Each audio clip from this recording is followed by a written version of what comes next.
12월 1일 데일리 가정 예배를 드리는 가정과 각자의 자리에서 예배하는 성도 여러분들께 하나님께서 주시는 은혜가 가득하기를 축복합니다. 사도신경으로 우리의 신앙을 고백하겠습니다.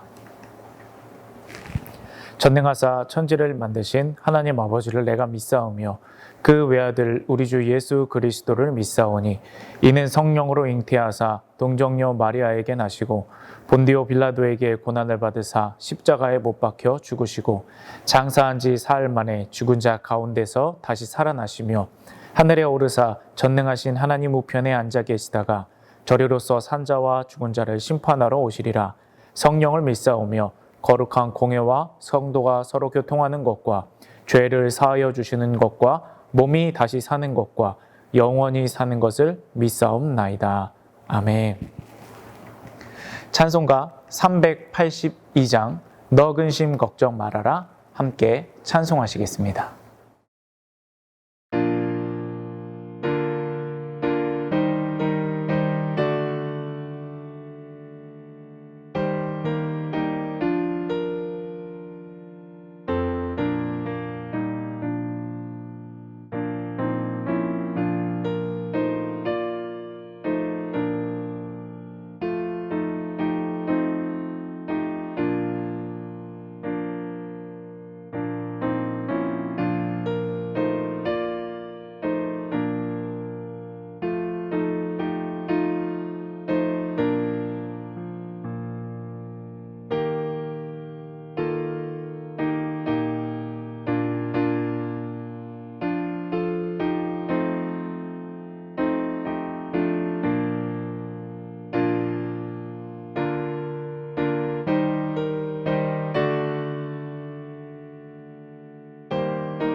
오늘 하나님께서 우리에게 주신 말씀은 역대하 24장 12절에서 14절 말씀, 구약 688면 전후에 있습니다.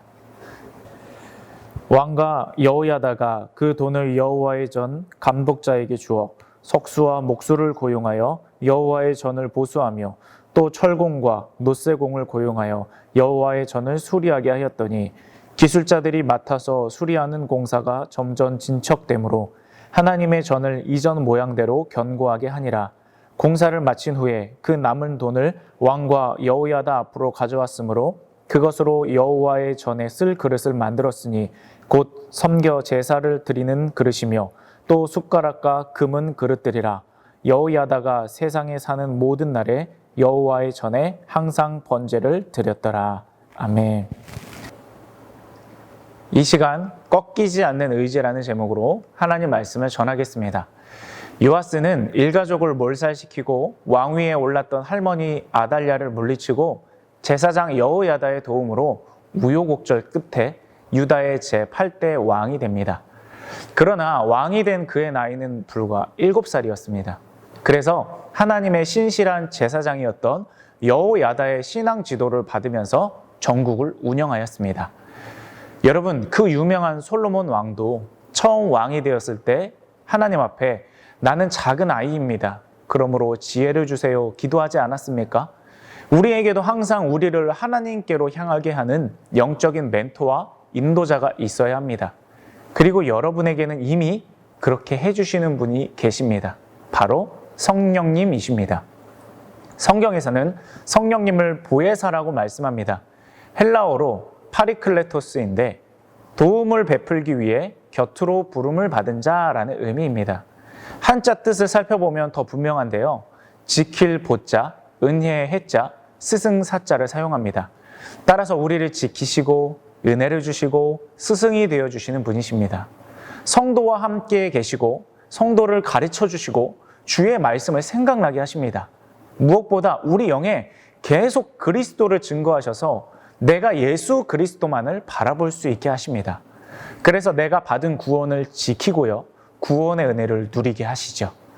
할머니의 폭정에 죽음을 면할 수밖에 없었던 요아스가 7세의 왕이 되고 하나님 마음에 합한 통치를 펼쳐나갈 수 있었던 것이 제사장 여호야다 덕분이었던 것처럼 성령께서 우리와 함께 계심을 믿고 성령께 인도와 도움을 구하면서 동행하는 삶을 산다면 우리도 하나님께서 보내신 성령 덕분에 능히 세상을 이기면서 살아갈 수 있을 것입니다.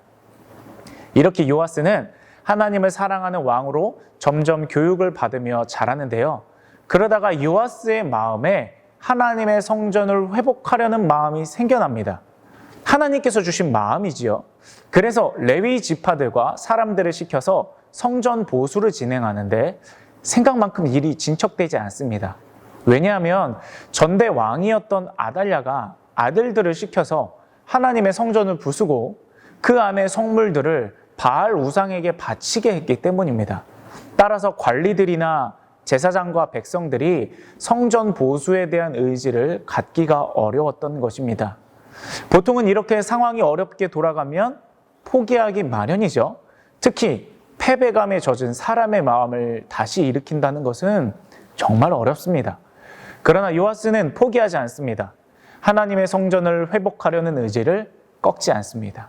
왜냐하면 요아스가 하려 했던 성전의 회복은 단순히 건물 보수의 개념이 아니라 백성들이 하나님께 다시 나와 예배하고 신앙을 회복하게 하려는 목적이 있었기 때문입니다. 그래서 실패했지만 다시 도전합니다. 하나님을 향한 거룩한 열심과 불굴의 의지를 보이는 것이죠. 그래서 이번에는 출애굽 때 하나님께서 모세에게 직접 말씀하신 말씀을 근거로 다시 시작합니다. 그것은 출애굽기 30장 16절 말씀입니다. 너는 이스라엘 자손에게서 속전을 취하여 회막 봉사에 쓰라. 이것이 여호와 앞에서 이스라엘 자손의 기념이 되어서 너희의 생명을 대속하리라. 아멘. 그것은 이스라엘 자손 중에 20살 이상 된 자들이 구원받은 은혜에 대한 감사의 표시로 속전을 내도록 한 제도입니다. 구원은 모든 이들에게 평등하기 때문에 부한 자나 가난한 자나 똑같이 은 반세겔, 그러니까 노동자 이틀 품삯을 내도록 하나님께서는 명령하셨습니다. 이 말씀을 근거로 다시 백성들에게 구원받은 감격과 감사가 있는 사람들을 중심으로 강제가 아니라 자발적으로 세를 내도록 했습니다. 그러나 백성들의 많은 참여가 있었고 성전 보수는 물론 성전 안에 더럽혀졌던 기물들까지도 새로이 장만할 수 있었습니다. 요아스는 비록 어렸지만 성전 보수를 진행하다가 신하들이나 백성들의 신임을 잃을까 봐 포기하지 않았습니다. 주눅들지 않았습니다. 실패와 어려움이 닥쳤다고 해서 하나님께서 주신 마음을 실행할 것을 그만두지 않았습니다. 새로운 방법을 찾았고 말씀에 근거했으며 하나님을 향한 의지를 꺾지 않았습니다. 그러자 하나님께서는 보이지 않는 손으로 도우셔서 이 모든 일을 완수할 수 있었고 오랜 기간 하나님을 향한 예배를 잃어버렸던 백성들이 다시 나와 예배하고 하나님을 향한 신앙을 회복할 수 있었습니다. 사랑하는 여러분, 우리에게도 혹시 하나님께서 원하시는 것을 시행하는데 장애물과 실패가 있습니까? 하나님께서 원하시는 삶을 가로막는 무언가를 여러분의 삶에 계속 맞닥뜨리고 있습니까? 절대로 포기하지 마십시오. 하나님을 향한 꺾이지 않는 의지를 보이시기 바랍니다. 하나님께서 다 보고 계시고 절대 외면하지 않을 것입니다. 부활사 성령 하나님께서 우리와 함께 해 주실 것입니다. 오늘 하루 하나님께서 주신 마음, 하나님을 향한 여러분의 결심들을 다시금 다독이고 꺾이지 않는 거룩한 의지로 실행하기를 결단해 보시기를 주님의 이름으로 축복합니다. 아멘. 기도하시겠습니다. 사랑의 하나님, 우리가 하나님의 뜻을 알고 그 뜻을 실행해야 된다는 마음이 있습니다.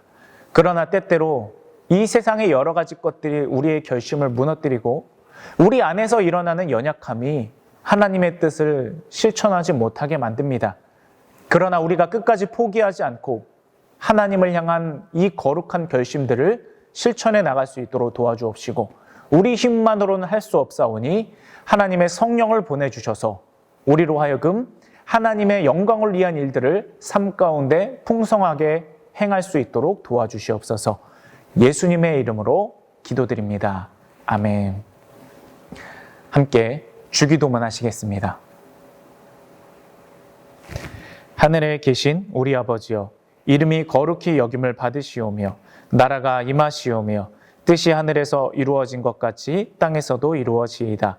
오늘 우리에게 일용할 양식을 주시옵고 우리가 우리에게 죄 지은 자를 사하여 준 것 같이 우리 죄를 사하여 주시옵고 우리를 시험에 들게 하지 마시옵고 다만 악에서 구하시옵소서. 나라와 권세와 영광이 아버지께 영원히 있사옵나이다. 아멘.